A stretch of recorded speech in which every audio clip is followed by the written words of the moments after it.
Good morning, everybody. We're starting this live stream here.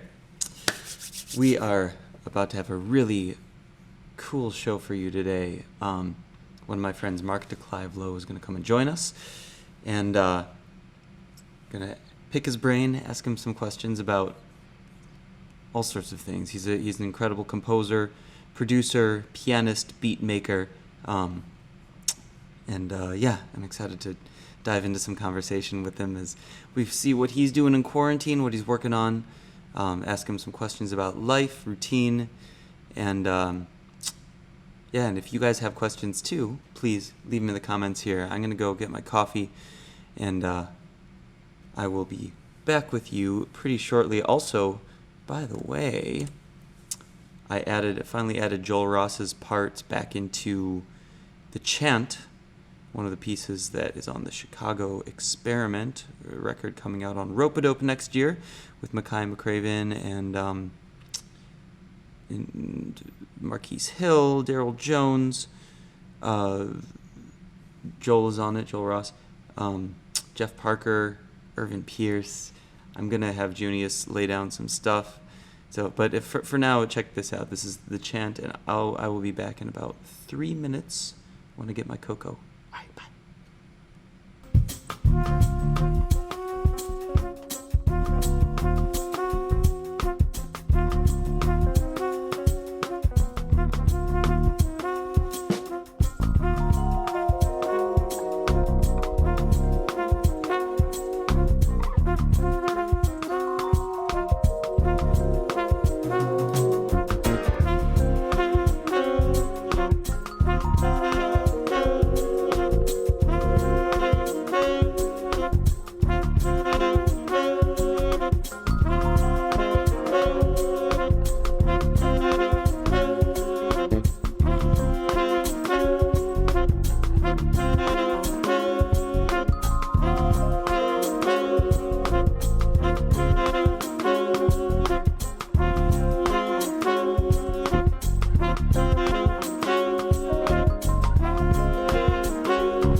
Hey everybody! Woo, hoodie time. Bad hair. Ugh. Alright, pulling up the Facebook feed so I can see all of your beautiful, wonderful comments. Oh yeah, how's the audio, everybody? Audio good? Signing into my Zoom here. Oh man. Always something technologically. All right, I'm signing into Zoom so I can let Mark in when he joins us.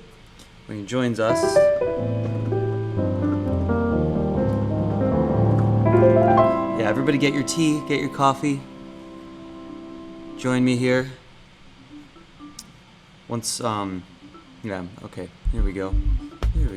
So this is another track off the Chicago project, for those of you wondering.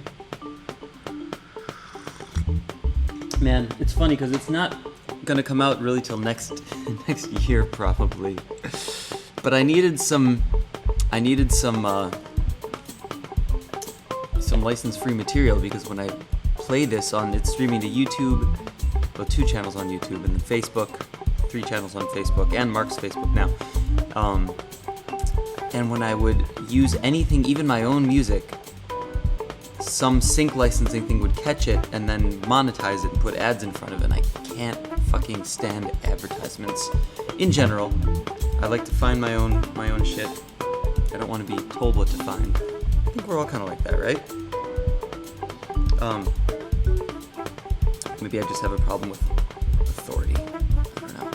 But I don't like seeing a video in front of the video that I want to watch, and I don't think you would either, so I try to minimize that and keep it not happening, because YouTube's monetization sucks anyway, which is why I'm building an application to help artists monetize content outside of YouTube in a way that I think is going to be pretty cool.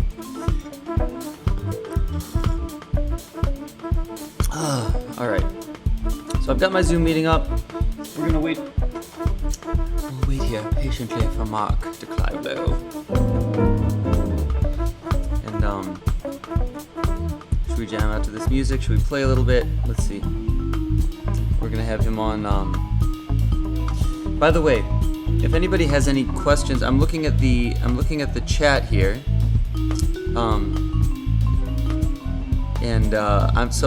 Here's what I'm gonna do. I know some people are logging in from Mark's page too, so I'm gonna watch the chat on Mark's Facebook here so I can see your chat messages, and then everything that's on here that you see on the left side of this is from my own Facebook, because I have a feed. So technology, I have it put that there translucently so that you can see your own comments. So that's from Weekly Piano.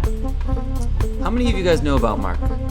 Weekly Piano people. Let me know if you've heard his music. If you haven't heard his music, check it out. It's incredible. He released a new album not too long ago. It's really cool. In fact, I would play it for you. However, I can't because it'll get licensing. The licensing stuff will be weird, and then this will be taken down. So I can only play stuff that hasn't actually been released.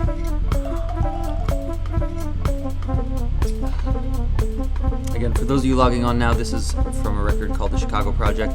The Chicago Experiment. In the vein of none of this information is even released. I'm not sure if I'm supposed to be telling you about it, but hey, you know what? It's live, baby. So this is The Chicago Experiment. It's going to be in the vein of the Philadelphia Experiment, because Rope-A-Dope Records released the Philadelphia Experiment, which was pretty successful in jazz terms, at least. More than in jazz terms. About 20 years ago, and now we are. I'm looking at YouTube's chat feed too. Yes, somebody just asked. But the YouTube's chat feed I see actually on the screen because I'm looking at my own screen, the same thing that you're seeing. Yeah. And so anyway, this will be the Chicago Experiment, which includes Mackay McCraven, Joel Ross, Jeff Parker, Daryl Jones, Irvin Pierce, and me, Greg Spiro. I'm Greg Spiro. I like being called Greg because I was made fun of so much in middle school with people calling me Spiro, like echoes of their teasing still in my traumatized psyche. So it's good to just be called Greg, even though it's not nearly as exciting of a name. Ooh, this is a track I like. So what I did with this music was I chopped it up and sort of made beats out of the live improvisations we did, a la Mackay McCraven, one of my hometown homies, who I've toured with a bunch, and hope to tour with more when coronavirus is dead. We have to kill Corona. Kill Corona.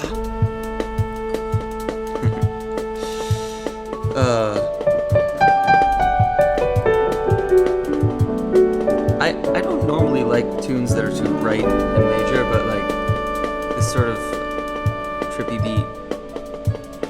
Oh, Jesse Hansen says I still like Greggy. Yeah, the name Greggy helps too. I like that. Except for that was what my siblings made fun of me as calling me Greggy. But, you know, it's balanced out by my mom calling me Greggy and whatever. We all have childhood trauma. It's really hard for a kid to grow up without trauma because we're such idiots as kids. Craig Hero. Oh man, I have a story about when I was in 5th grade and I did my election song to try to be elected for student president. The theme was Greg Spiro could be your hero. I still have a whole video. I did a song. My parents are both piano players, and singers, and so they helped me with that. I wonder if we should do anything interesting before I bring Mark on. He has the Zoom link. Let me make sure that he's on. Whenever he joins us in Zoom, I'll just bring him in. Just gonna make sure that he's got all the information he needs. Getting his matcha together. Nice. Saying great. I'm live and the Zoom is active. When you're ready.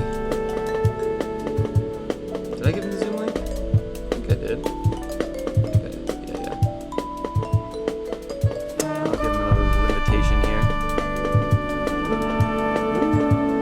So that's Marquise.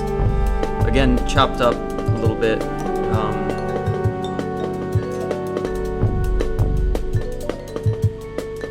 And Joel Ross. That motherfucker is so good.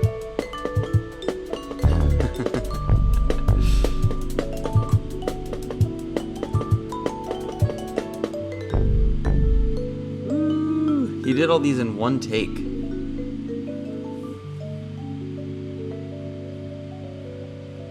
It's like he could play anything and it's amazing. It's... Oh! Ding dong! Ding ding ding. Alright, Mark is in the waiting room. Okay, I'm gonna go to my guest panel here. Okay, so now you see me. And we're gonna admit Mark.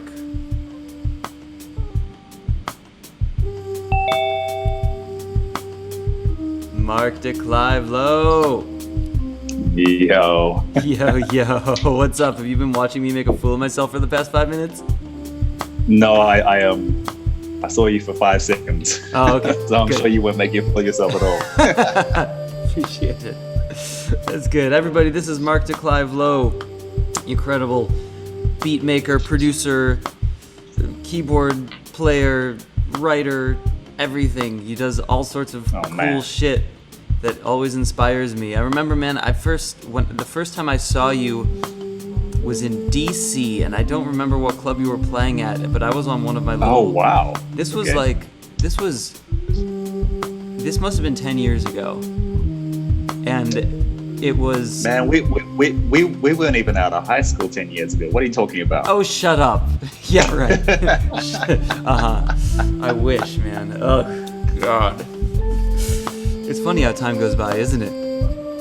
It really is. But sorry, 10 years ago. Yeah, 10 years ago, man. DC. And you were playing this little club. I wish I could remember the name. You were playing this little club, and your manager was there videotaping you. And I was like, oh, okay. Wow, that's cool that a manager would do that, and that like made my expectations for like what I would want a manager to do, which is why I've never had a manager, because nobody will ever do that shit for me. And he had all these cameras set up. But yeah. and you were Wow. it was a packed tiny club, and you were just jamming the shit out of some beats and keyboards, and I mean, like you always do. And it opened my mind to stuff that I could do. After that, I was like, I could probably figure this shit out. So I started figuring out Ableton after that, and getting more into Sick. and that made this whole rabbit hole of my journey, which, like, yeah, a project that just the use of technology is incredible. But the thing that I remember, we had a conversation about it that night, and the thing that was so interesting to me was that you started before I guess it was still digital technology, but you started before the more like the more stereotypical technology that everybody's using now, and you actually began your journey on Yeah. MPC. And Man, the MPC was everything. Yeah. I had so much resistance towards digital technology too. I remember one show, I was doing a tour, I was playing in London, and I hit up one of my boys. I was like, "Yo, can I borrow your MPC 3000?" And I mean, that's a big ask. That's like, you know, can I borrow your girlfriend? You know. So and because, you know, I probably wouldn't even lend out mine. But I was like, come on, man, you know me. It's like, man, just use the machine, use Native Instruments. And no, I can't do that. I need the MPC. And I was so analog, but you know, technology's come so far now, and you know, to the point where Serato first came out, the DJ software. I was friends with the developers in the company, and so I had a really early copy. I remember DJing using a laptop and Serato on a turntable in London, and some guy coming over to me being like, "Yeah, that turntable's not even playing." It's like, well, okay, well, why didn't you stop it then? This is like in a club with a dance floor in the middle of the night, and dude just stops the turntable. And so, of course, the music stops. And it's like, yes, welcome to laptop DJing. This is like a thing now. Wow. And how long But ago? now it's how long ago was that incident? I mean, that would have been like around 2002, maybe. Okay, Or so something like that. And yeah. and you know, now it's ubiquitous. I mean, you go to a jazz gig and you see the drummer's got a laptop or anything. It's not unusual. Like, it's totally a tool. Yeah. So it's amazing how the technology's evolved. Yeah, it's ever present in. I mean, literally everything I do. Like, there are piano players that'll have their. I saw Aaron Parks in New York just recently at a Rope-A-Dope showcase that we did, and I think were you there at the Rope-A-Dope Nice. showcase? It was during Winter Jazz Fest. I was in town, but I didn't make it. But Oh, okay. yeah. And he had the grand piano, and he had this laptop, and his just MIDI keyboard plugged into his laptop and pulling up the most badass sounds. I was like peeking over his shoulder trying to figure out what the fuck the settings were so that I could try to emulate something like that. And I actually asked him about that sound on an interview just recently, and he wouldn't tell me the details of it. But I got a little. He wouldn't tell you. Come on, like, Aaron. You know, it's his token sound. He gave me some pointers though. He like dug into it a little bit. Nice. But I love the whole intersection now. It's there for everyone. Yeah, it's incredible. But when you started, you were more of a like, I guess, can you call it analog gearhead? Because it's still, those samplers weren't analog, right? What do you even? I mean, they were analog in the sense that the EDDA conversion was all happening. So the what was all happening? internally, there's the analog digital audio, the conversion of the sound going in and out of the machine, is all analog. But I thought about that too, because I guess when it comes down to defining technology, like, you know, a calculator is digital, it's not analog. You know, so end of the day, it is digital. But I guess in today's terms, we could say, I mean, hardware, you know, versus software. Yeah. You know, because when you talk about push or machine, I mean, those are extensions of software. They have they're not, you know, as you know, they're not originally hardware. So we're talking about stuff which, it's independent of any computer and it's fragile and temperamental. What do you think it was that kept you that kept you from like jumping full force and being like, Well, what drew you back to that until you broke through and were able to get into the new, like the whole digital landscape fully? The sound was undeniable. You know what, like digital has I think pretty much got there now, and also I think the listener's ear is attuned to digital, like software created sound. Yeah, you're listening to it all on your AirPod headphones, compressed audio through Spotify anyway. Now, it's a totally. And I did a show in New Orleans maybe 5 years ago, and right before I went, I was in LA, and my laptop just died, and it was maybe 3 days before the show. So it's like, there's no way I can pull this off. I can't get a new laptop in time. I've got to do a show. I'm going to have to pull out the old rig. Yeah. So I got my MPC 3000 out of the box. I hadn't opened the box in like 7 years. Oh, wow. So it's got like a zip drive, which runs off SCSI. Oh, so my like, God. you know, way before USB. Things, I remember, so holy shit, zip drive. Right? I remember that being such an amazing thing. You can store so much data on a zip drive. It was incredible. Like, I mean, I think it was like 250 megabytes per disc or something. It was, you know. Like, oh my God. So I pulled this shit out, and I went through I didn't even know if it would work. So, you know, it seemed to work. Went through my zip disks, and I found one which said like something like 2004 live kits. So I just loaded that up, and it was interesting because I use a lot of the sounds I like to use on the machine, on the digital software that I use now. The sounds are from the MPC that I used to use. Okay. So I was pulling up these kits and hearing some of the same sounds. Are these sounds and that you honestly, developed yourself, that you like sampled from records, or that you got from other people, or? Yeah, it was always a mixture, but I definitely came up at a time where my mentors are like, "No, you can't have my drums. Go make your own drums." Oh, really? Kind of Okay. Interesting. Which is super dope. Who I want to go on a diversion actually on that thread. Please. Who were your mentors? I mean, in that sense, in 1998, I did a trip around the world. I got awarded a grant from New Zealand, where I grew up, which basically funded me to chase music for a year. It was really pretty amazing. Yeah. So, you know, I was in my early 20s, and I had this opportunity. So I went to like Cuba, New York, San Fran, London, Paris, Tokyo, all over the place. But the London thing was ostensibly because my girlfriend at the time had moved to the UK. Okay. So I was like, well, I'm going to travel. I want to be in New York, but I'm going to go through London as much as possible to see her.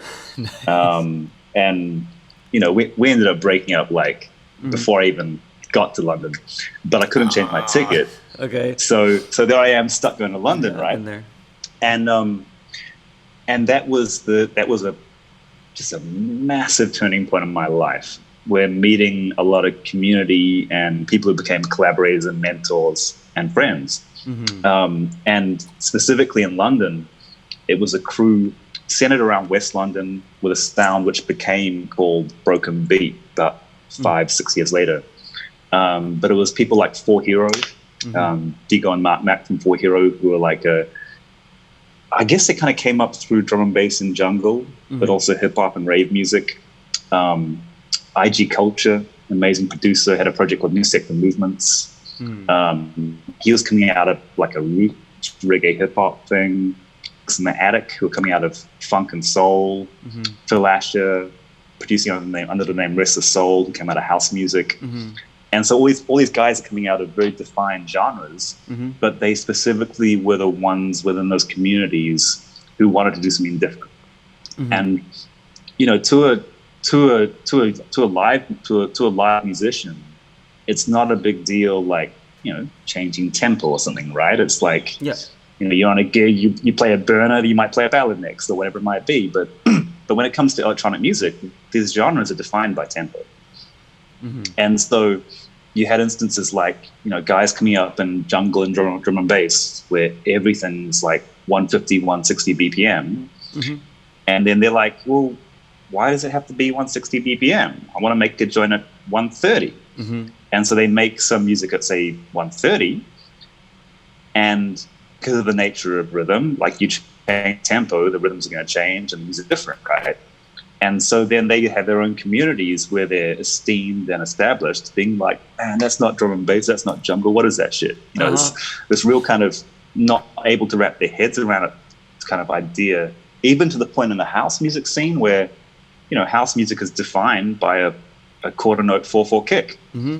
And then some guys would be like, well, why does the kick have to be on every beat? Why can't I syncopate the kick? And then some other guys being like, yo, that's not house music, you move one kick. And so, yeah, well, it becomes a sort of like tribal, fractionated thing. People are fighting against each other. Totally. And then you get these interesting battles from different communities and people. It's like, it's almost like sports in a way to see these things play out. Totally. Yeah, so all these guys were kind of like misfits from their own communities, and that became our own community itself. Well, they came across these guys and visionaries. Sounds like a misfit from a community. Yeah, like being a visionary for another community.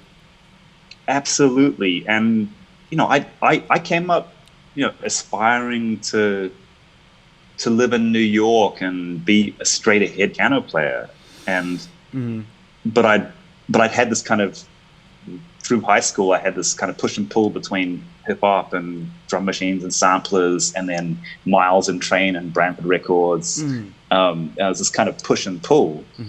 But then I get to London to this crew, and they were making music that was like, I can only explain it like something you hear it and you might have thought, wow, maybe I dreamt this. Maybe once upon a time this was in my imagination and it's actually happening for real. You know, just kind of drawing from everything I love about music, from like, you know, jungle and drum and bass and hip hop through to the jazz and like Latin and soca. And they take all this stuff and without any musical training, just make the illest beats and just like flipping samples in the most inspiring way. That was a complete game changer for me to be in that environment and to be able to contribute, like, you know, playing keys and being asked to come in and be part of something where we're trying to you know, move the needle. Yeah, so you were in that as a keyboard player, like when you totally. Jumped into that scene. That was because that's what I also think of you as, and it's just because I'm biased because I'm obsessed with keyboards and that's my thing and done that my whole life, and so I'm like, man, this dude can play the fuck out of some keyboards. But that as far as what you're known for in your music, the thing that accesses people and that touches people is that combination of the two, and to fuse those two.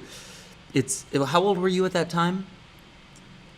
When I got to London, I was like 24, 23, 24. Yeah, you were a pup. And so you had done like you had steeped yourself in keyboard playing, but then you stepped into this new culture of inspiration, and then I'm curious as to how, so after that point, how did those two, there's sort of a dichotomy that we're talking about here, right? How did those two flow together after that, and the push and pull, and like, I mean, working on your beat making versus working on your piano playing, or featuring one versus featuring the other? Obviously you do both, but like, I mean, for me, that's a challenge. I wonder how you balanced this and what your mentality was.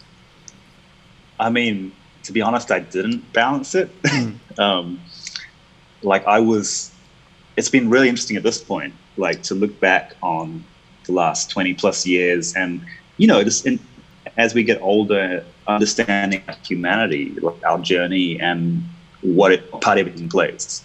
And so for me, music was interesting because, you know, my dad forced me on the piano, and I've always been kind of jealous of the cats who are like, yeah, I went to this gig and I just heard the bass and I was like, oh my God, I'm going to be a bass player. Like, I was like, I didn't get to do that, you know? So when I went to London and I was there for 10 years pretty much, I basically didn't play the piano for a decade. And I feel like that was a conscious effort to kind of separate and distance from the piano, and also a subconscious effort to kind of deconstruct everything I thought I'd ever been taught, and like everything I picked up. So it just became about, you know, samples, beats, synths, if some producer's like, yo, let's put some piano on this, it's like, nah, let's put some Juno on that. And you know what it's like to a non musicians might be like, oh, well, they're all keyboards, but you know, the piano is a whole different instrument. Yeah. As it's the organ or something is. So yeah. So during that 10-year period, you weren't doing scales or exercises and all that like for 10 years. I lost everything. Wow. It was scary actually. And there was an interesting flip side to it too, where in the scene I was in, there was blatantly a jazz influence rhythmically and harmonically in a way that, you know, like a hardcore jazzer may be like, no, it's not there, but it's all relative, right? And so that was an aesthetic where you wanted the harmony and you wanted the musicality, but you didn't want the shredding and the soloing. And you being the producers primarily, it's like, it's club music. It sounds functional. Solos in that setting are not necessarily functional. No, solos in many settings are functional, and that's something that we even talk about in the world of people who are just pianists and just keyboard players or just instrumentalists of any sort. It's like, what do people actually want to listen to? They don't want to listen to you being strong. They don't want to go and like look at you being a bodybuilder. They want to hear you being a soul and expressing. And you can do that quickly, but you can also do it slowly. And you know, it's very easy to fall into the trap of serving the ego and just focusing on that surface of like, hey, look what I can do. Absolutely, man. Totally. And whenever I've worked with people who are producers, and I had a little bit of an experience. I had like a tiny drop of what you got in London when I was in New York, because I would go to New York to play on producers' tracks. Like I worked with Ski Beats a ton, and did a bunch of the stuff that like just played his keyboard parts basically for his tracks. But I remember, and I got the same thing. I got the same feedback from him and from when I was producing. I was in actually not too long ago. We were doing an improvised jam with Anderson .Paak and Chris Dave in New York. Nice. After one of the Winter Jazz Fest hangs at like 5 a.m, and the same words came to me from Ski, from Chris. Like whenever I would go into anything that was like beginning to get show-offy, it's like, man, play the music. Like don't chill. yeah, exactly. Don't go into your own. And I think that so many of us, I'm guilty of it at times, that so many of us go into that place where we want to like be that thing and be seen as that thing, and so we can try to show off to be that thing. But if to be able to be centered and at peace enough to like just give to the music exactly what it needs and what it deserves. Oh my God. Absolutely. It's a skill and a mindset, and it's hard.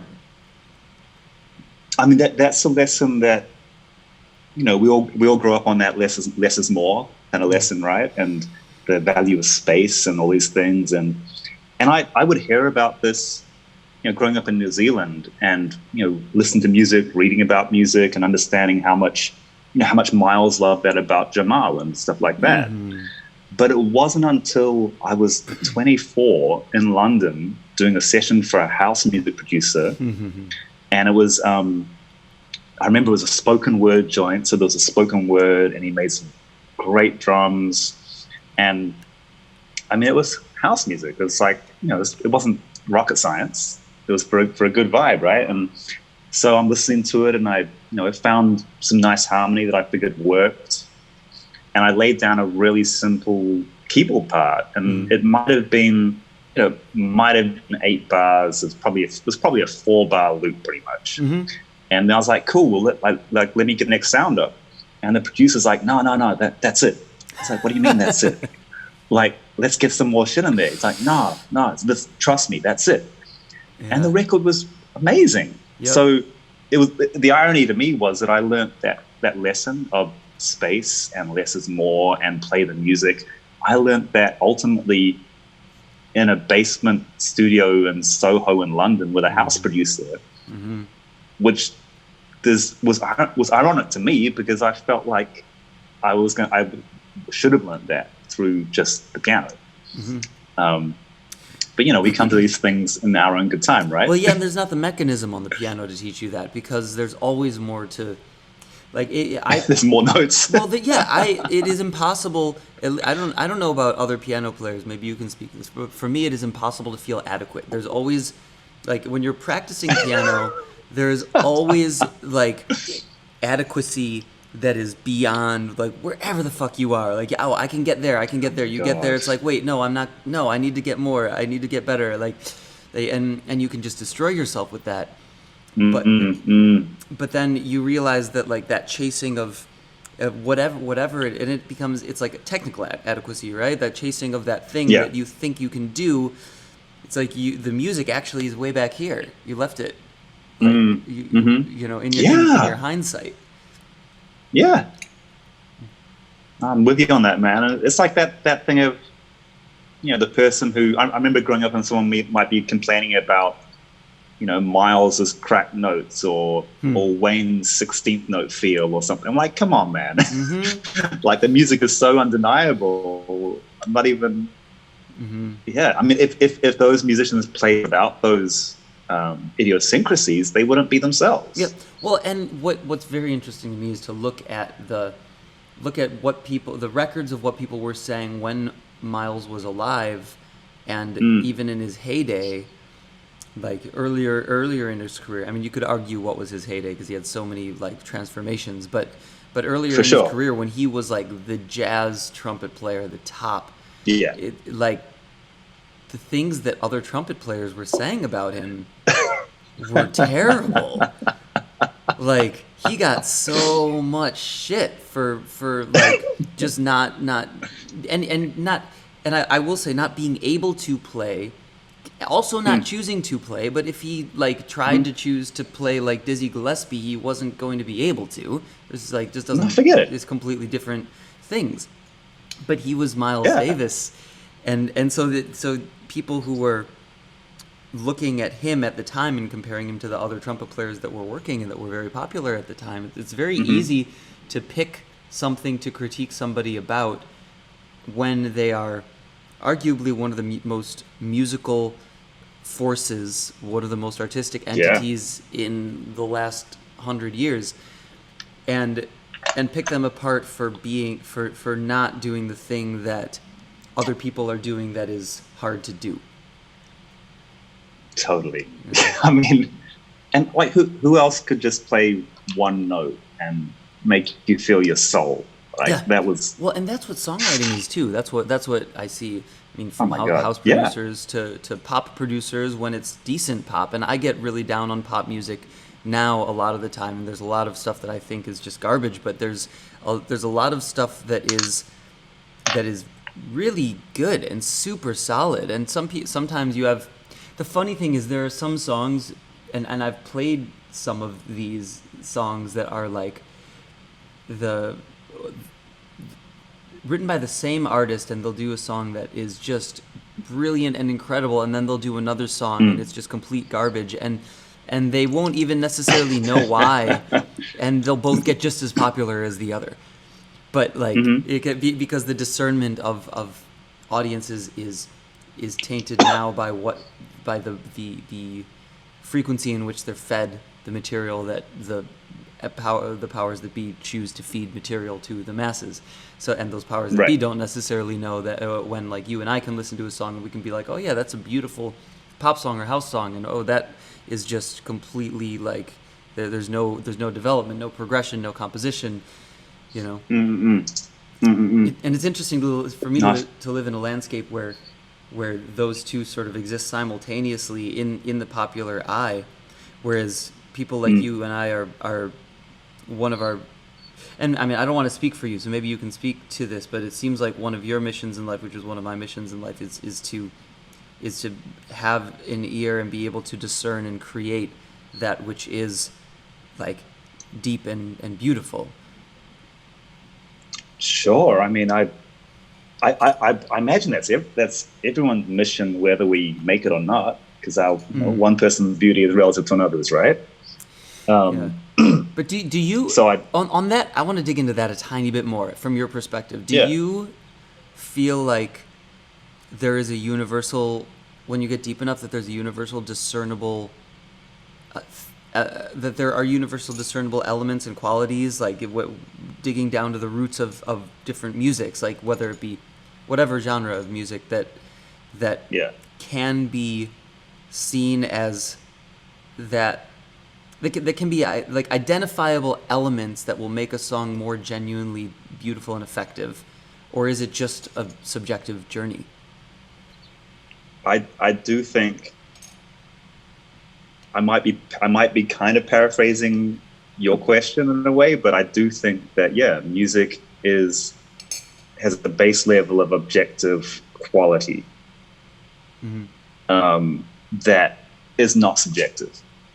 I think the beauty aspect is subjective, but at risk of sounding like the old dude, I think you can take some music and be like, this is. Well, for me, I could be like, that's really good, but I don't like it.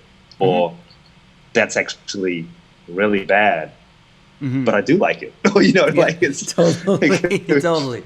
It could be anything, and I mean, and then it's like, what is music? Like, I could, if I'm hearing some new Pierre Bourne beats or something, and it's like it's the same drum kit every time, and there's barely anything going on with the music, and there's nothing, like, you could barely write it down on a piece of paper, but there's a vibe. It's like it's like Erykah Badu so much. One of her first albums or something like that, or at least an earlier album. I can't even remember which one it was, maybe Baduism, but where it's literally the same kick and snare stick pattern the entire the rim shot for the whole thing. The entire album, and it's just such fire because it's such beautiful grooves and slight nuances of difference, and it's like it's about the music. And then you get albums that are like but the interesting thing, and the thing that I struggle with, is that you also get albums that have that same level of consistency of it's the same drum beat the whole time, and it's just boring. So I mean, I feel like any of Badu's records is definitely each beat is written for sure, and that's something I think that people who may not get into beats as much may not understand. It's like and house music is a good example, actually, because it's so the rudiment is so clear and simple. It's basically oompa, an oompa beat, right? Because that's what it is. But then when you can have someone who can make great beats, that becomes its own thing. And there's so much kind of character and personality in there. And you listen to 10 of their beats in a row, like Kenny Dope, Louis Vega, Moody Man, like the guys who really kill that stuff for me. You listen to a whole lot of beats in a row, and they're all individual. They're all unique. And the tempo may be the same. The kit may even be the same, but it's like a drummer. It's like, you ask Micaiah to play 4 different house beats, and they're going to be 4 different house beats. And in your, when you, after that, I want to go back to something you were talking about earlier a little bit. After that 10-year period where you didn't play, and that period, you said 10 years, so I imagine it had an end to it, where you started again. It did. Yeah. What was that experience like when you started it again? And tell me a little bit between that and now.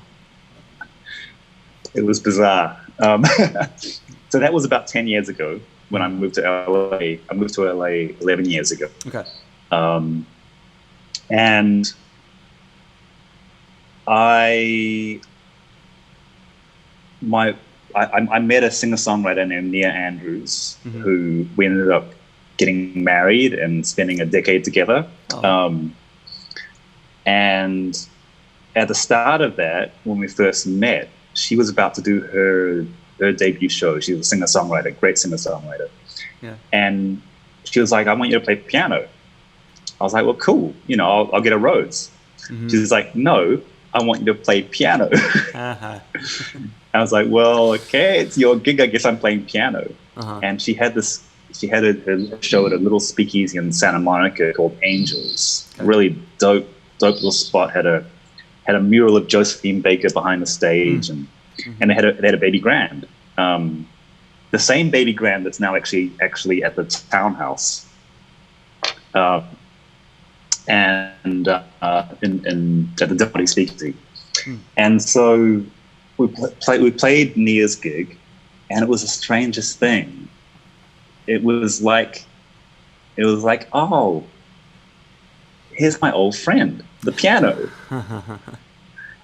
And so after that, it was like, when we first started dating, I'd go to her house and, you waiting for her to get ready, and she had a piano there, so I just play a little bit. Yeah. And it just became a thing, playing piano again, and realizing that. I mean, the big shock was that for me, was that I couldn't play anything I used to be able to play, like technically. But then the other 10 years will do that. The flip side was that 10 years spent really deep in production mode, really dissecting beats and dance floor culture and hearing things as a producer. It made me go back to the piano and approach that as if I'm producing a record, which meant functionality over flash, and well, because you couldn't form over. When you don't have the flash, it's like your mind goes deeper into the functionality of it. Exactly, it's like, well, what can I do? yeah. I've been there too. And then it just became a constant where I remembered how much I loved it, and I felt free to reconnect with it, and re-explore. And then the for me, what was ultra weird was not too long after that, like I started my party church, and then like I had at the very start it was like Trevor Ware on bass and Paul Legaspi on drums, I think. Okay. And I remember like Dex would come through, Dex's story would come through, and one night he brought Dwight Tribble through, and Dwight couldn't help himself, but at one point he jumps up on the microphone and just smashes it, and then asked me to start playing in his band, which was an acoustic spiritual jazz group. Oh, okay. Just playing piano. So I was like, well, this is interesting, and I fell in love with that. That really helped me reconnect playing in his band, because it was like this mix of so many things I loved in jazz music, like the spiritual jazz thing. It had the vocal element, but then Dwight, he likes a band to go for it. Like, you're not trying to be timid behind him. Yeah, you got to play.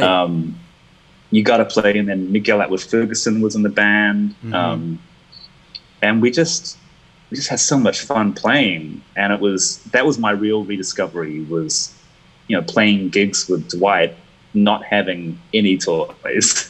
Like, not having any what? So that's a nice reconnection. Any toys? Toys. Oh, yeah. Yeah, that'll do it. That'll make you hone in.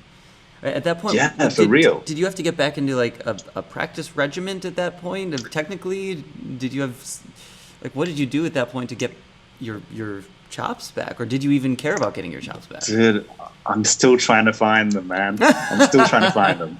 I mean, I feel you. I am too. But that might be speaking to, like, I've heard you. I feel like I even heard you at that. It must have been not too long after you started the church thing, because it was called that.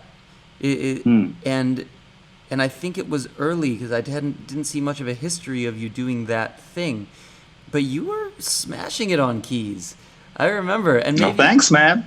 And this must have been not too long after that 10-year period where you didn't play at all, but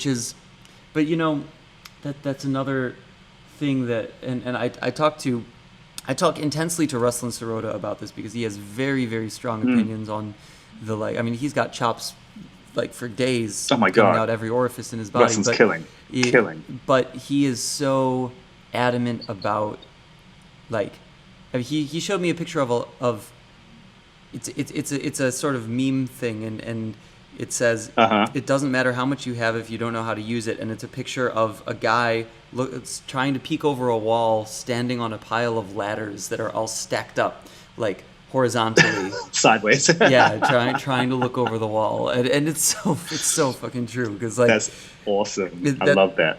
yeah, and when you and you look at the greatest artists of our time, I mean, not only of Miles, like of Miles's time, like Miles Davis and the people in his band, but the people who came out of his band, Herbie, who Yeah. you know, there are young people that their bebop licks will circle around Herbie's 10 times before Herbie gets back to that lick, but the actual notes that Herbie is playing and the music elements that he's picking will just make you like fly up against the wall behind you.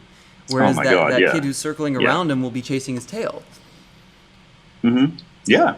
Yeah. And so And I, there you go. Go ahead. so go on, please. You're Oh, I was going to talk more about you. So at that gig, that's probably what I noticed was the depth that you had been this glass of musical interest that you had been filling up over those past 10 years coming out in your piano playing where you can like Right. you can shred without shredding and pick the notes that are actually effective. Man, I hope so. Shit. I mean, it's funny for me where, growing up really, falling in love with the whole jazz thing and, With the what Kenny thing? Kirkland was with the whole jazz thing. The whole Kenny jazz thing. Kirkland Yeah. was what I wanted to be. Hearing Kenny play was like, that's the perfect musician for me. And then imagining like hearing Betty Carter dropping things and hearing, Mark Carey and Hutch and just killing it. And it's like, that's what I want to do. And then, as time would go by, things would happen like when Brad Meldau appeared. And I think every piano player wanted to quit. Right. And I was I was definitely at the head of that line. I was like, a black hole of self-esteem for all pianists who think they want to be technically good. Oh my God, that there was a trio record in Spain with Jorge and Mario Rossi. Okay. Before he was on it, that just was scary. And so I wonder things like which record that was. would just make me not want to play. And then I'd be around cats like, I hear you play and like Rustlin and amazing piano players who really, you've dedicated a lot of mastery and craft intention to that instrument. And for me, it's something I feel like I didn't do because I sidestepped and went elsewhere. And so in a way, I feel like I only learned like a portion of what I should have learned, and I'm trying to run with that. I feel that same way. So- Shit. Well, isn't that funny? It's like, no matter where you're at, it seems to be the way. It's, like I'm one of my main sideman gigs is Harvey Mason's band. Yes. And Harvey was on drums on that gig, by the way, when I first saw you. killing. That's what it was. Harvey was playing drums. That must have been at 57 as a downstairs speakeasy downtown. Or it could have been somewhere else, but yeah, Harvey, I mean, playing with someone like that is obviously from a legacy history sense is incredible. And then musically is amazing. Oh yeah. But at the same time, like I'm hearing him like, oh my God, this is Harvey Mason sounding incredible. He has all that kind of Tony and Alvin shit along with the pocket. And then we'll finish the gig and he'll be like down on himself or like, yeah, I played like shit. And I was like, wait, what do you mean? I know, man. And I guess that's just, there is a self-deprecation to it, which I don't think is always healthy. But I think also we want more from ourselves, right? Yeah. No matter where we're at.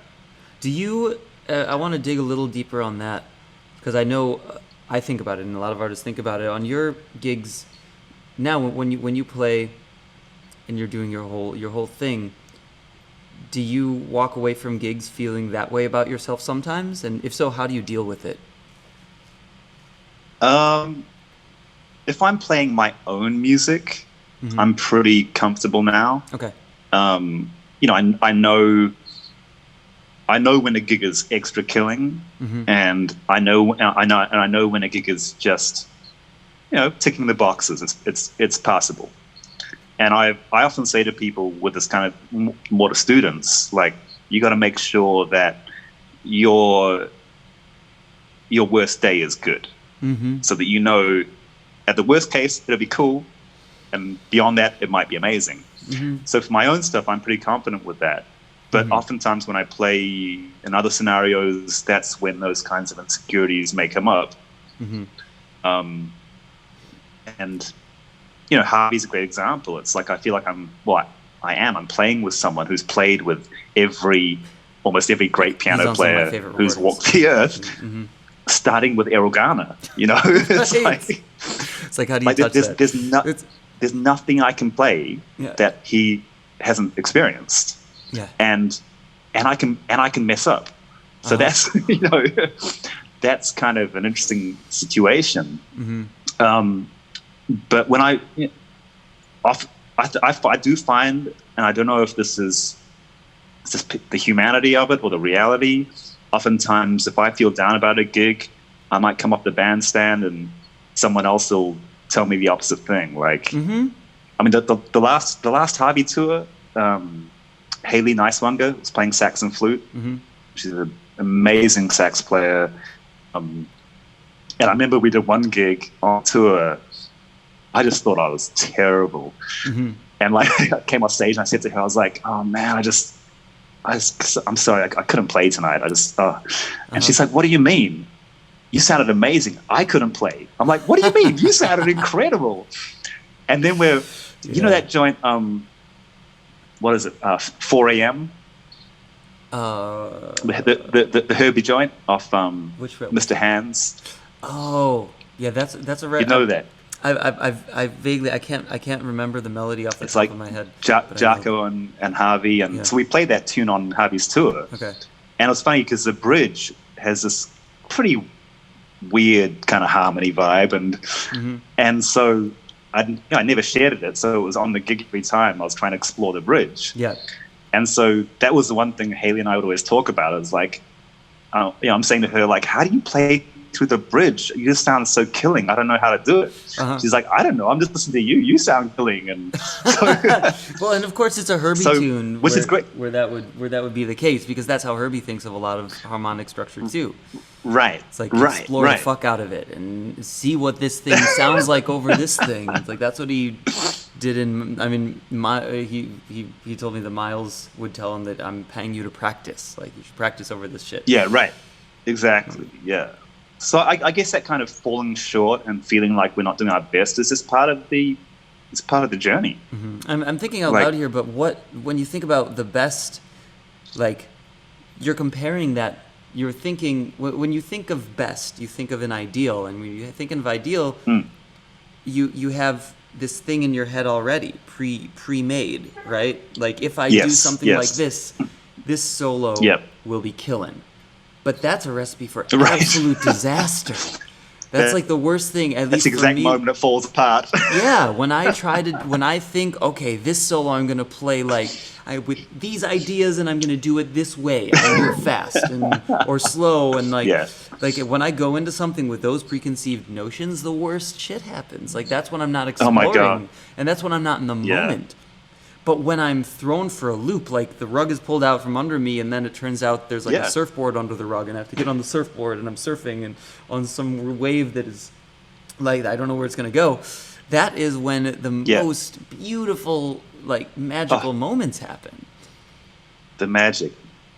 It's so funny that it's like, you're in the middle of it, in mid-flow, it's like, I sound dope. And then you fall off the horse. Yes, exactly. As soon as you become self-aware in that, well, I guess there are two types of self-awareness. As soon as no, that's not true. There's self-awareness and there's self-consciousness.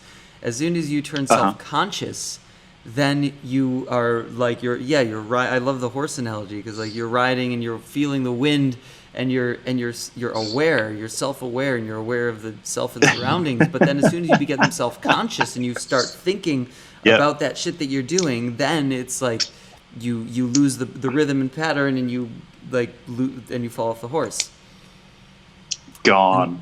That's do you okay? So I want to dig into that a little more as far as how you deal with with that journey, because I think that's something that we can all relate to as artists. We've been there. Yeah. But do you have something that sustains you in that place, or that makes you more likely to be in that place? You mean to be in the good place, not the bad place? The good place, yeah. Yes. Where, like, do you have, I don't know, a pre-gig ritual, or do you do a certain routine every day to keep yourself in a state of mind? You meditate? Like, what's your how do you try to be Totally. there? So one very literal thing, which I haven't adopted as a practice, but I really like, is that when I started playing in Dwight Tripple's band, he'd have a prayer circle before every gig. And one thing that was always said every time was whoever was leading would pray for, something like, give us the strength to get out of our own way.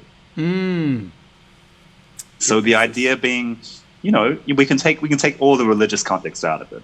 Just the idea of being, let me be in flow, because the minute I'm in the way, the flow is going to stop. So let it just flow through me. So I love that idea. And That's really I think in the context of Dwight's gig, in that little prayer circle, again, like, not even about the kind of more religious stuff of it, it was just a great reminder. It's like pre-game, just remember, get out of the way. So that was religious great. roots. And then, does the saying actually come from a religious text or something? You know what? I don't know. Like, Dwight and then Trevor Ware, who was on bass then, they both have a way of saying stuff that just sounds like it came straight out of the Bible, even though it may not have. So I'm not sure. But then in my own life now, like, I have a pretty solid morning routine, which has really come together through this lockdown period more than anything. But, I've been through phases where I would be meditating or doing different things, but not with enough regularity. But now I feel maybe for the first time, there's a good kind of start the day with, journaling, meditating, bit of yoga. And that's exactly what I do, actually. You got me out of bed today earlier than anyone has for the whole corona. So, I'm honored. So I was like, I need to be up an hour before I talk to Greg so I can do my morning routine. And so what I've realized recently, which to me was an epiphany, actually a couple of days ago through having a conversation about this kind of thing, was I came to realize that everything we do, everything I do during a day is part of the process. So, every thought. For example, I have a couple of live stream shows this week, and I've had to prepare for those. And there was a moment where I was getting a bit stressful. I was like, wow, there's stuff I haven't prepared, and I need to do that. And realizing that, I'm everything I do, every meal I eat, every thought, everything, if I give that consciousness and integrity, then that's all contributing to this work I have to do. And, our subconscious is such that the things that I may be worried about or have to process to do the work, my mind is working on those all day, whether I know it or not. And so the quality of, the meal, the yoga, the meditation, the conversation, the walk, anything, doing my taxes, whatever it might be, just realizing that there's a kind of a holistic connectivity between all that, that is, I think I might have even kind of, waxed poetic about this before, but never really thought about it and internalized it. So for me, it's been a really interesting takeaway from this quarantine period, is just really appreciating that everything is, the interrelatedness is endless. Yeah. That thing, the phrase that you said, what was it exactly that you said before gigs? The let me be out of my own way. Yeah, give us this. I was something like, give us the strength to step out of our own way. Give us the strength to step out of our own way. That what you're because talking it takes strength, right? Yeah. It takes strength, even though ironically, it seems stronger to be in our own way. Like if I assert myself, that's being strong in a traditional sense. But we're talking about a vulnerability of not asserting, of just letting it be. Yeah. Well, the mind is sort of its own. The mind is its own entity that is out of our direct control, is what I've found. Totally.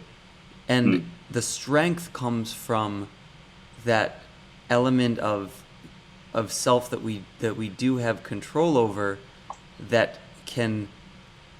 It's like you're fighting against a lion, or sort of like wrestling the mind is so powerful, and it can just go and go out on its own direction.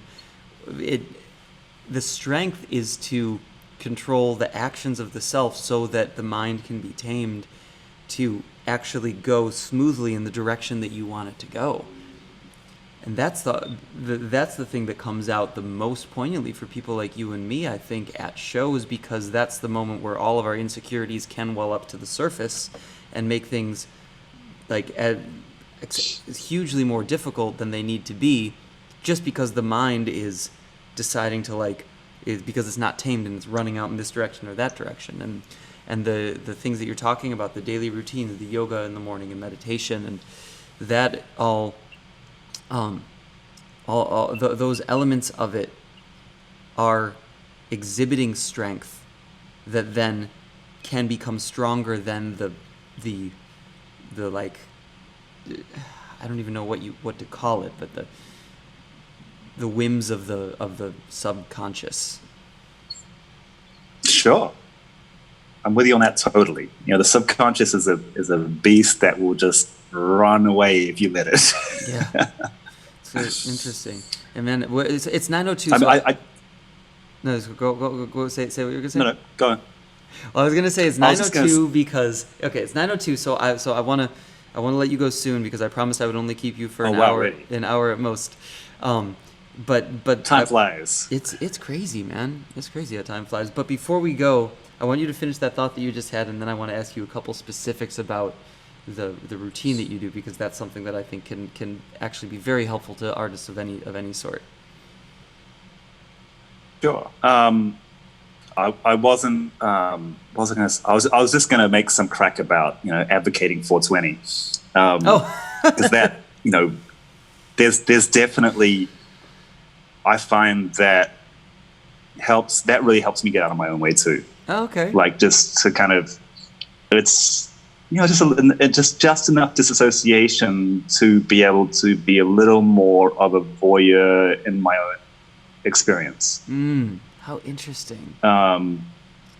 Which I think is where a lot of historic drug use came into play. Like how people would fantasize about Bird or Train or whoever it might be, and that there was definitely an element of disassociation through mind-altering substances that allowed people to, your insecurities are gone, you're kind of gone, and it can just happen. Yeah. Absolutely. I think about that a lot. So yeah, as far as Bird goes, I mean, there are different paths to take. That the path that he took left him dead at 35, but the place that he got and the qualities that you speak of that he got too, when you can look at him, we don't know exactly for sure because there's very limited actual data or written material or like. Sure. When I saw Steve Coleman a long time ago, and he's the Bird expert, like backwards and forwards. And I saw him do a workshop when I was in my early 20s, and I asked him so all this stuff that you know about Bird, can't you find some of this other stuff from his writings or something? And he just laughed hysterically. He was like, man, there is nothing like that of any of these cats. That was the last thing they were focused on, was documenting and writing these things that we're talking about. For real. So we have to sort of guess and analyze from a historical perspective. But those things that you just talked about, which are the elements that he it seems like he had drug use to get to, which are letting go of your insecurities. You know, this was a man who would go up and puke on a microphone and then keep playing. Like you have to have no insecurities to be able to do that and not walk off stage. For real. You know, I For like real. sang at a gig and I like hit an out of tune note and I wanted to walk off stage. You know, like Right.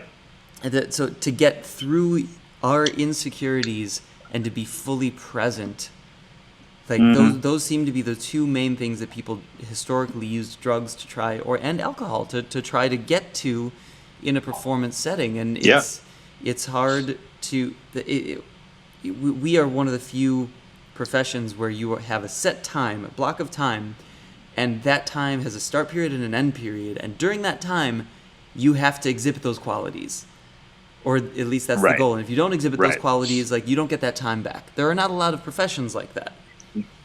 And you know, so some people shot up heroin, some people took a shot of alcohol, some people meditated, and I want to live a really long life, so I choose meditation. But the ramifications of that lifestyle and the goals of those lifestyles, they seem to be working towards the same place. Yeah, I think so. Yeah, I'm definitely not, you know, advocating the necessity for drug use to get there. It's just an interesting part of the conversation. Well, it is. You know, I try to speak about things very frankly, because there are also, you know, there are experts in various fields that have had these types of conversations and thought. I mean, Steve Jobs was notorious for, like, he microdosed on LSD, did it once a day. Really? Yeah. I didn't know that. Yeah, I mean, microdosed, which was very, very small, so he wasn't like tripping all the time. But he felt that it helped his creativity, and he also meditated, and he was a follower of what was the guy, Yogananda, I believe. The book Autobiography of a Yogi. He said he read that book like once every few months. Wow. And yeah, which is a fucking wild book. If you ever want to really go on a like crazy trip journey, like, read that book, Autobiography of a Yogi. It'll throw you nice. for a loop. And but the goals and the direction of all of these practices is it's battling with these elements that we all have, which is why I like to talk about them in these public settings when possible, even though people are often hesitant, because it's like, no, I'm not insecure, I don't have these issues ever. It's like, no, nobody's actually like that. And even you look at the best people, Keith Jarrett. I saw a Keith Jarrett concert, and when he was live, he was playing at Carnegie Hall about a year ago. Right. And I saw him live solo, and he was so into it for the first part of it, and he talked about what he was going to try to do, and he related it to hacky sack, keeping the ball up in the air, and he was like, I'm going to try to do this harmonically, keep it ambiguous, and whatever, and he did it.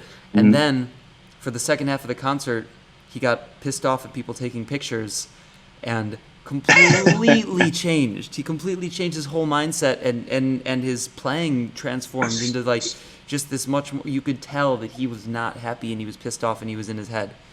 And like that happens to and then at the end of the concert, he followed up with an encore of the song what is it? Someone cannot. Oh, Miss Otis Regrets. You know the song Miss Otis Regrets? Yeah. And which is about a woman who kills herself. Like, and it's this beautiful melody about this, like, this woman who committed suicide, therefore she can't attend lunch today. And it's, you know, to see people who are even at the very top get into that, like, fall into that trap. It shows me that it's a never-ending battle, and it's really it's reassuring to me to talk to, like, you know, somebody like you who has done all the things that you do, and hear about your journey in terms of battling with these aspects of the psyche and the inner self.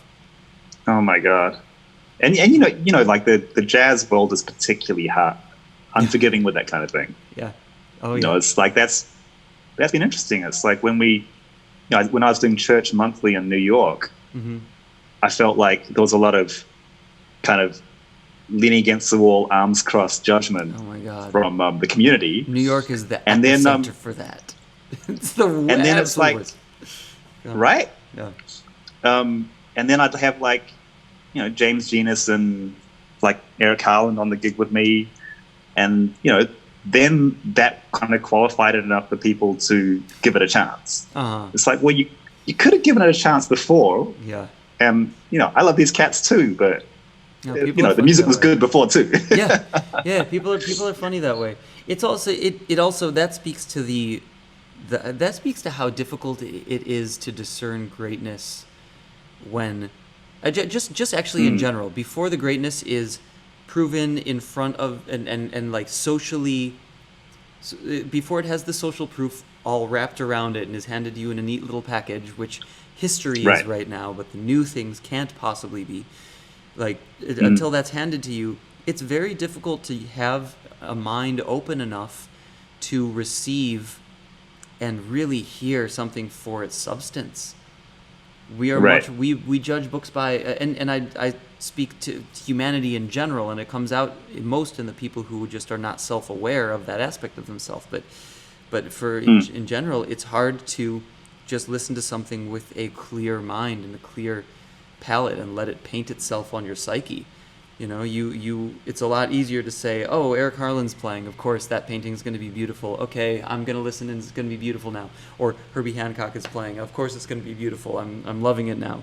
It's a lot more difficult to say, like, oh, Domi DeGaulle is playing. I'm going to listen to that and just like let it be beautiful and hear it for exactly what it is. And it's a lot easier to just be judgmental and look at the lack, like where the social proof is in relation to the history and the totally. Yeah. I guess it even translates now to the current kind of media technology where, oh, it's got 100,000 likes, it must be killing. Oh yeah. Oh, totally. it's got 3 likes, it must suck. You know. Yeah. And so yeah, I hope people do listen more openly, like you're saying. Mm-hmm. Yeah, it's hard. I've experienced that so much in even people choosing like who I'm going to listen to and who I'm going to support, and in this little record label that I'm working on, like who I'm going to try to, invite them to work with the record label or whatever it is. It's hard for me to go and listen unbridledly without looking at the number of plays that it has on Spotify. Just as a human being, That's such a natural thing. Like you want to say, oh, this person has 100,000 plays, it's got to be, there's likely to be some substance to it. But it's harder. It's harder, and it's which is so wrong. Like there are so much shit that has terrible stuff that has 100,000 plays, and so much great stuff that has 2 plays, but that just hasn't been discovered. And there is also the opposite. I feel like there's sort of an equal amount floating around. But yeah, being able to actually, that's what one of my composition teachers, I majored in classical composition in college, and one of my teachers, when I was taking this abstract music course, said, just like for the first few weeks of this course, just how did he put it? He didn't say forego, but it was like whatever the word is to put off, like put off judgment, hold off on your judgment for some period of time, and just listen, and then you can judge later after you've listened. But like just hold off on it for some reasonable period of time until you really feel like you've given it a chance. Man, I need to learn from that myself. I mean, we all do. We all do. It's funny. It's funny how we're so kind of wired. It's just the way we are, and it takes actual conscious effort to overcome that, to reprogram it. Well, it goes back, and this is a very deep rabbit hole to go down, because that speaks to an aspect of us as human beings that goes back to our biology and our evolution, which is the same. The seed of that is the same reason that we have racism, and that we have sexism, and that the things that keep us judging other individuals, like before they have given us a chance to show us their substance, is the same thing that has us judging music by the likes that it has on Facebook or the plays it has on Spotify. It's that like the familiar, and as we evolved in tribes as Homo sapiens, the familiar was the safe. Like the people who you knew and who you knew they knew, like Totally. those were the ones who were not going to harm you. And the ones who in tribes, whoops, fucking up my whole camera setup here because I'm getting excited. The ones in tribes around us that were not part of our inner circle were the ones where if you saw them, they might try to kill you. And that happened for 50,000 years before recorded history. So like that's ingrained into our mind, and luckily we are smart enough and have the tools and education and the layers of human thought, the chunking of human thought into this abstraction that we have now, so that we can recognize that and try to overcome those elements of it. But man, it's hard to overcome those elements of it, and we see that in just every little facet of our lives. Man, totally. And I mean, hopefully this whole experience now will be an opportunity to, evolve our humanity on a mass scale. I hope that there are things, the positives coming from this, I hope they don't get forgotten. You don't hope that they get what? Sorry, all the positives coming from all this now, I hope that those don't get forgotten. Yes. Yeah, the positives... Actually, speaking of the positives, before I let you go, I just want you to talk about the morning routine and a little bit of like what Mark de Clive Lowe does in his daily regiment, and even I would like to know about diet a little bit too, to be as on point and able to create and productive as you have been. Sure.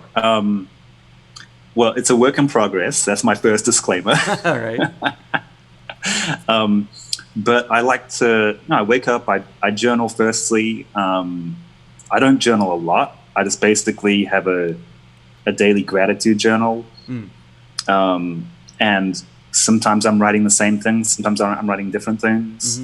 But I've taken that practice on, understanding that it sets up my perspective in a positive mind frame to start with. I'll meditate for like 20 minutes, half an hour, and that's like a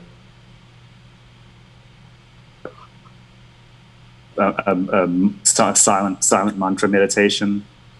And I just find that settles my mind a lot. What's the mantra? I'll do yoga. For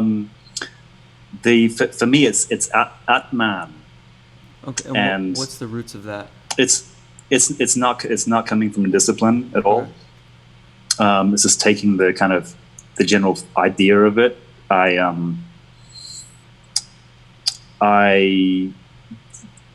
was involved with SGI briefly, which I know you're part of, and I love that practice, and I love the ideas behind it. It hasn't quite gelled with me to maintain it, but it's something which is peripherally around me quite a lot. The yoga is really important for me now. I find that sadly, the older we get, the more our bodies need these kinds of things. And I wish I'd listened to my mom when I was 10. You should do yoga. I don't need that shit. And now you're like, oh, my hip, shit, I need that. Right. Yeah. But being off the planes is helping me, and not carrying gear around the world. That's kind of great now. Me too. Oh my god. Diet wise, I mean, especially now, I'm trying to learn how to cook a whole lot of new stuff.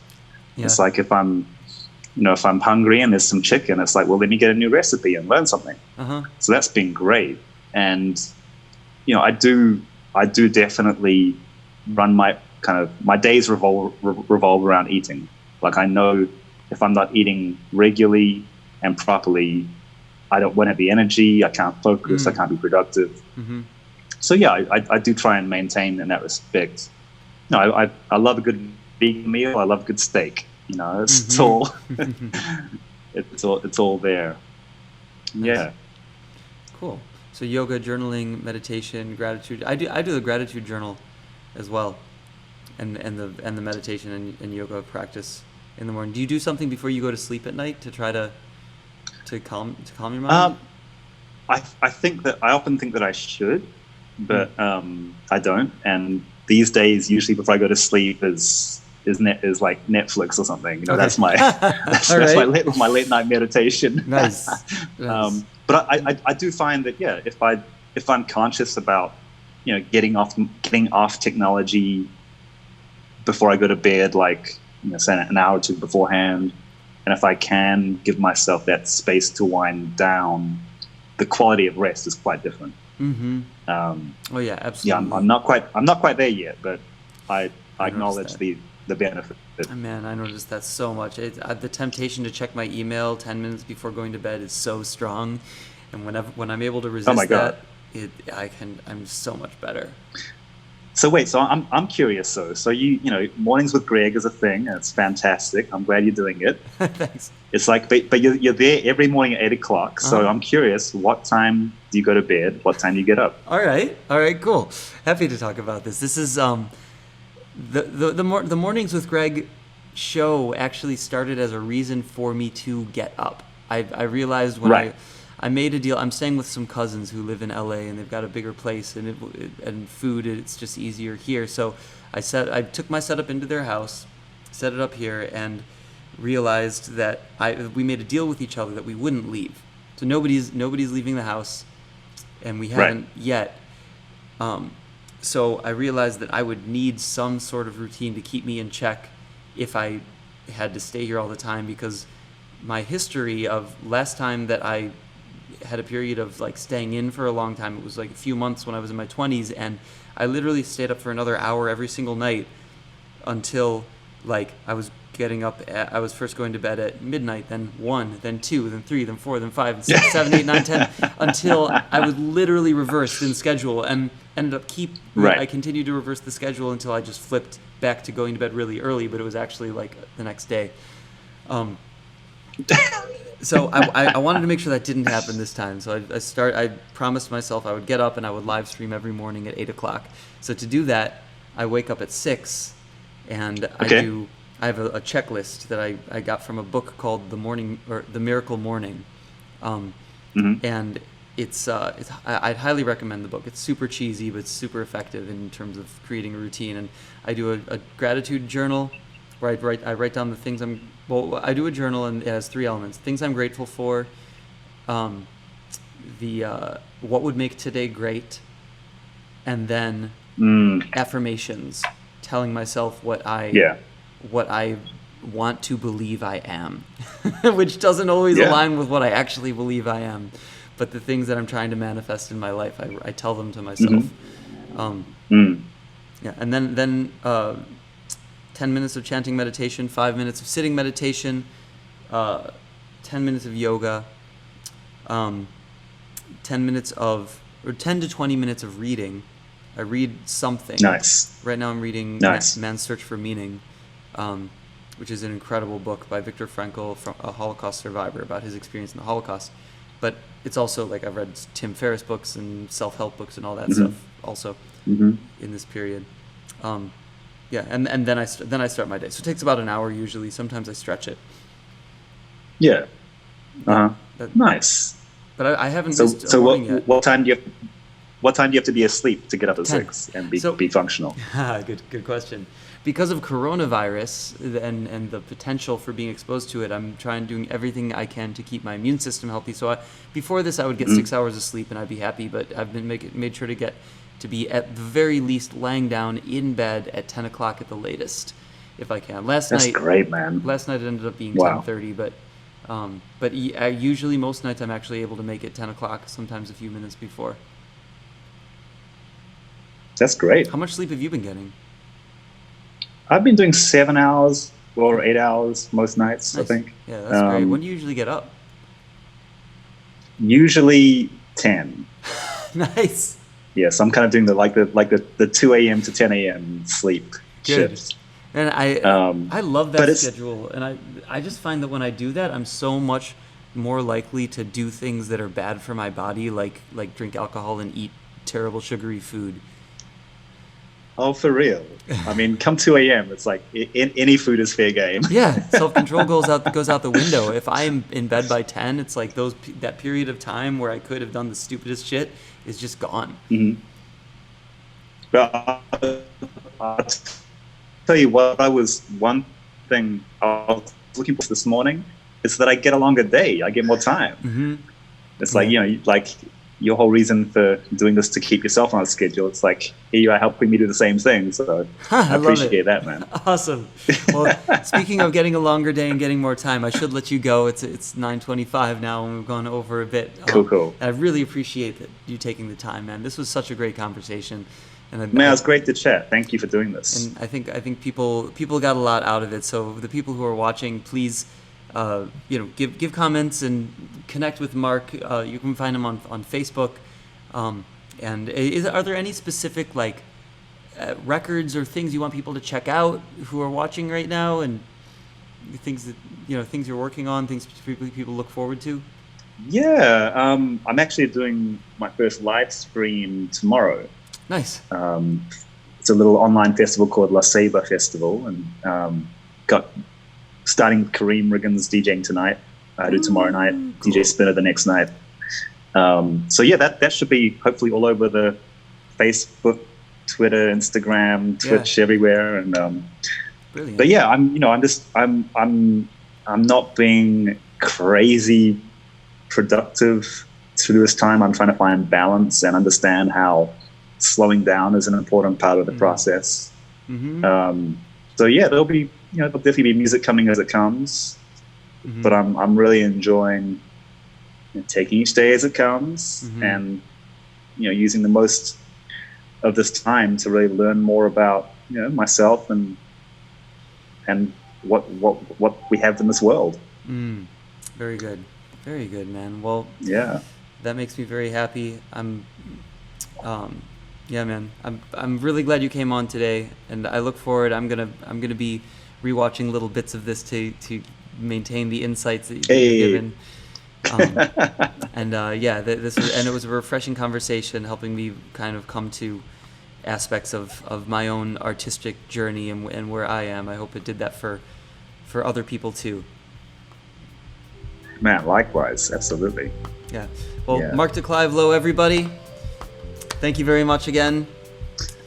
And thank you all for tuning in, and thanks, Greg. Yeah, stay safe, quarantined over there, and I'll talk to you soon, man. All right, man. Bye.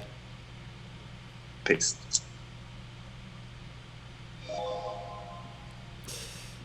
Mark de Clive Lowe, everybody. Man, that was beautiful. I'm gonna switch back to our little opening screen here. Yeah, so that was Mark, incredible artist. Ooh, see, I'm getting my DJ skills up now a little bit. Turn the music up. Talking about meditation, yoga, daily routines, peace of mind, being an artist, the insecurities that can come up, the journey, changing of career paths, changing of artistic visions. This has been a very insightful conversation for me, and I hope it has been for you guys too. I'm gonna leave it at that, but this is Mornings with Greg. If you want to, I should make an email list or something to subscribe, but you can go to gregspiro.com and subscribe. And you can also look up Mark de Clive Lowe on Facebook. Stay tuned and check out his live stream tomorrow night on his Facebook. Just Mark de space Clive dash Lowe, Lowe. And let me know other people that you want us to have on here, because this is a fun ride, and I gain a lot from talking to these incredible other artists who are doing their thing and have done them for longer than I have in different ways. Thanks, guys. Love you all very much. Stay safe, stay quarantined until we're done with this whole crazy pandemic. And tune in tomorrow morning again for Mornings with Greg. Bye-bye.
Bye.